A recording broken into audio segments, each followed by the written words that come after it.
ఎందుకు అనుకోవాలి అసలు చంద్రబాబు నాయుడు గారి గురించి? ఆయనకి చంద్రబాబు నాయుడు గారు చేసిందే ఉంది, ఏమీ లేదు. కానీ సమాజానికి చేసిందాన్ని తన గుండెల మీదకి తీసుకొని ఇన్ని కోట్ల మందికి జీవితాలను ఇచ్చిన మహాన్ మనిషి జైల్లో ఉండటం ఏంటనేది ఆయన మనసులో పడింది. ఆ రోజున పడి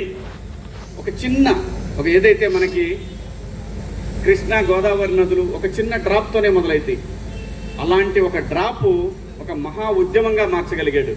ఆ మహా ఉద్యమమే ఆ నాయకుడు చంద్రబాబు గారు బయటికి రావడానికి అంతమంది జనాలు, అన్ని కోట్ల మంది జనాల యొక్క ఒక వైబ్రేషన్ ఆయన బయటికి రావడానికి కారణమైంది.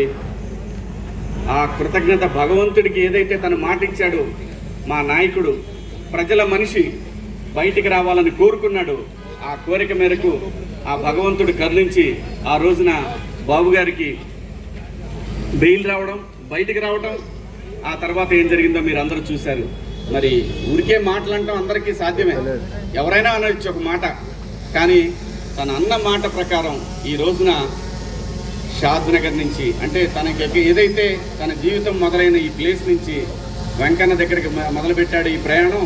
ఇవాళ తను ఒక 40-50 మందితోటి మొదలు పెడుతున్నాడేమో, కానీ ఇది అక్కడికి వెళ్ళేసరికి ఒక మహాసముద్రం లాగా మారింది. మనందరం చూస్తాం.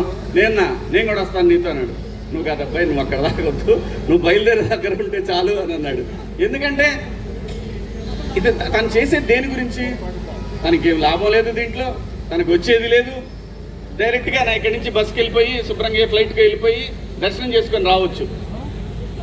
ఈజీ, చాలా ఈజీ. మాట ఇచ్చాడు, భగవంతుడి దగ్గరికి వెళ్ళాడు, దండం పెట్టుకున్నాడు, థ్యాంక్స్ చెప్పాడు, ఇది ఓకే.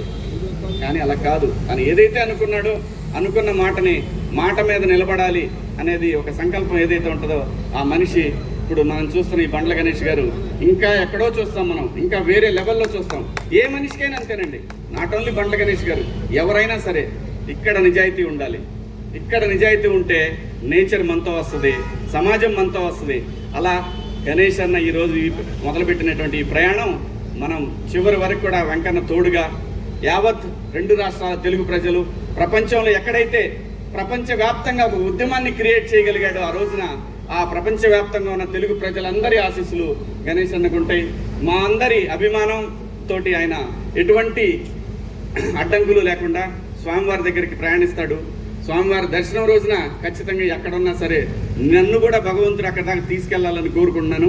ఖచ్చితంగా గణేష్ అన్న, థ్యాంక్ యూ. నీ మంచి మనసు, నీ నిజాయితీయే నిన్ను నడిపిస్తూ ఉంది. ఎక్కడ గణేష్ అన్న, నాకు ఆ రోజు 32 ఏళ్ల క్రితం తలుచుకుంటే అసలు ఎలా మారిపోతుంది జీవితం అంటే సంకల్పం అండి. ఏ మనిషికైనా సరే నాకు అది కావాలి, ఆ టార్గెటెడ్గా నిజాయితీగా పనిచేస్తే దానికి బండ్ల గణేష్ అన్న అవ్వచ్చు. బండ్లు అనేది ఒక బ్రాండ్. ఈ బ్రాండ్ కలకాలం చిరకాలం 10 మందికి సాయపడుతూ ఉండాలని మేమందరం నీ వెనకాల ఉంటామని ఆ భగవంతుడిని కోరుకుంటూ థ్యాంక్ యూ అన్న. All the best, happy journey. Thank you very much Shivaji.